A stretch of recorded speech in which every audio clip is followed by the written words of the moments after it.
Hey everybody, thanks for joining us on this week's episode of Campus Mercy.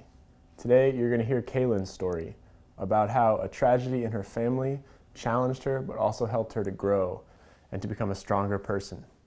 As you're watching, think about how you may have had similar experiences in your life with your family and maybe the lessons you can take away from what KaLynn has to share. So she's here. We're actually going to go hear her story now, so let's go check it out.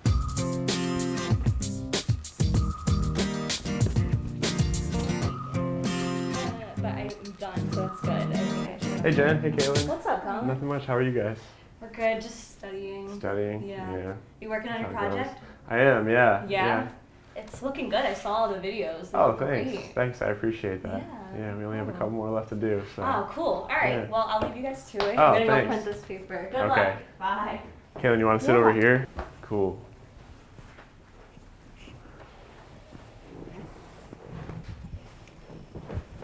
So thanks so much for agreeing to share your story with us. Yeah.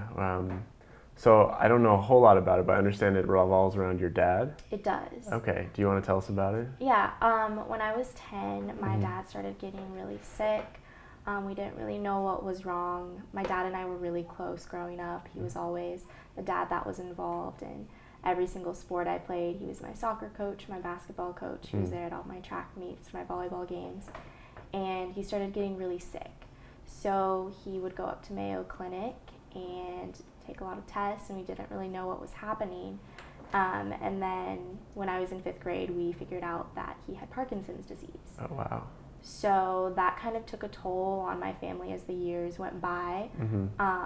When I was in 5th and 6th grade, it wasn't as much of an issue. He just kind of started slowing down a little bit, more struggle with speech, just moving around. And then when I was in 8th and 9th grade, he started struggling with driving and just like simple everyday tasks, which was difficult to see. I mean, it's difficult for anyone to see their loved one kind of just deteriorate over time, especially since he was my dad and he was pretty young. And I imagine that must have been particularly difficult for you, like being in high school and growing up sort of through that. Right. My mom always made it a point to be like, you're still a kid.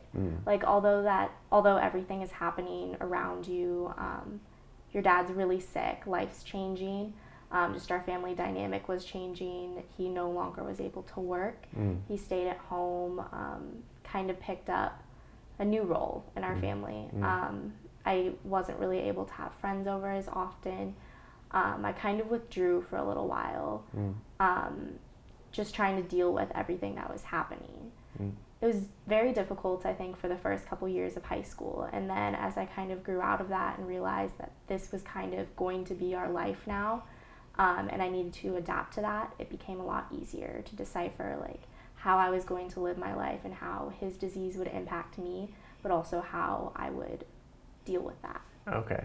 So going through that with him sort of helped you to grow as a person. For sure. Okay.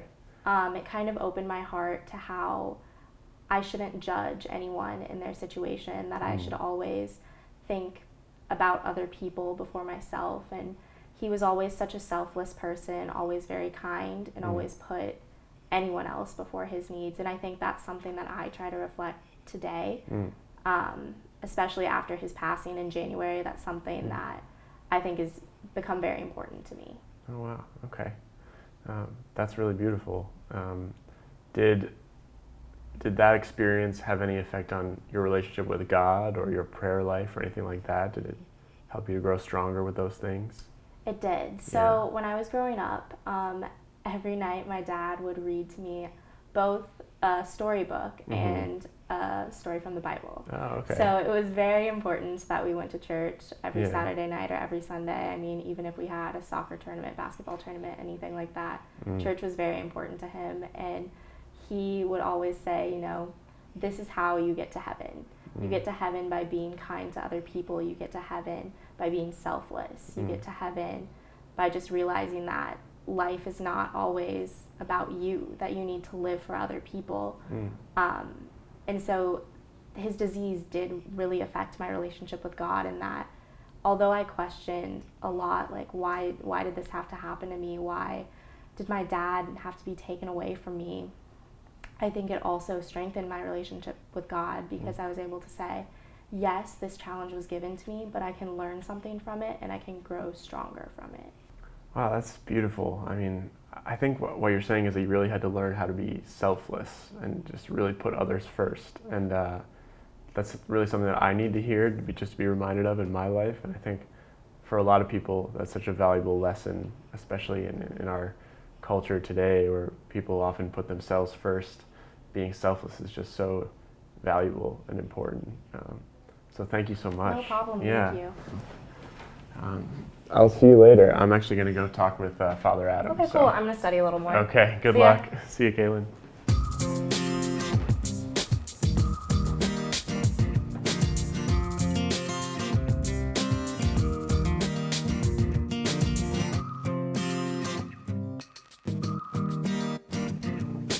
Hey, Father. Hey, Colin, come on in. How you doing? Good. Pull up a chair. Okay. So I great. just talked to KaLynn. Yeah. How'd that interview go? That was great. Yeah, her story was really, really powerful. Yeah, fill me in. So basically, as KaLynn was growing up, her dad was always like her sports coach, very involved in her life, very loving father. And then when she was around 10 or 11, he was diagnosed with Parkinson's disease. So that changed a lot of things for her family, and his condition sort of deteriorated, and he wasn't able to be as active. So it was really hard on her. And then he actually passed away just last January. So sort of a tragedy for their family, but she said that through it all, she learned how to be stronger and how to trust in God and His mercy more.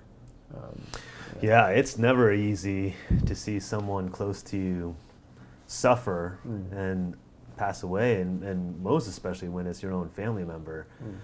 And really right away, just the image that comes to mind is Mary being at the foot of the cross and having to watch her own son suffer on that cross and to die. It's just a major moment of darkness, just like KaLynn. And whenever we're in one of those moments, I feel like there's always a choice that can be made. You either choose to despair or you're going to hope. And I feel like that's what God's mercy offers, is that strength of hope that, okay, while this is painful and there is death, that it doesn't end there. And Christ shows us that. And that was the hope that Mary clung to when she had to watch her son suffer and die, is that there was the hope of the resurrection. And I feel like that was KaLynn's experience, is that while she was in this moment of darkness, having to watch her father suffer and die, that there is this great hope in God's mercy of that resurrection, that her father can be in heaven without that pain or suffering. That's awesome. So I guess a good challenge for people from this story would be to try to emulate Mary and to hope in God's mercy and to hope that things will be all right in the future. Even in moments of great darkness, when there's great suffering. Exactly. I think that would be a wonderful challenge to offer the students. Good job. Thanks, Father. Thanks for all your help. Yeah, anytime. Yeah. See you soon. All right, see you.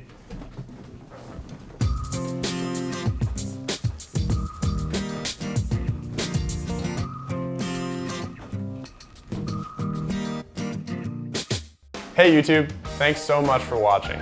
If you would, please give this video a like and feel free to give us a comment as well. And definitely make sure to click the subscribe button. Thanks so much and God bless. Subscribe button. I'll just do it again. Yeah. Don't say as always. The subscribe button.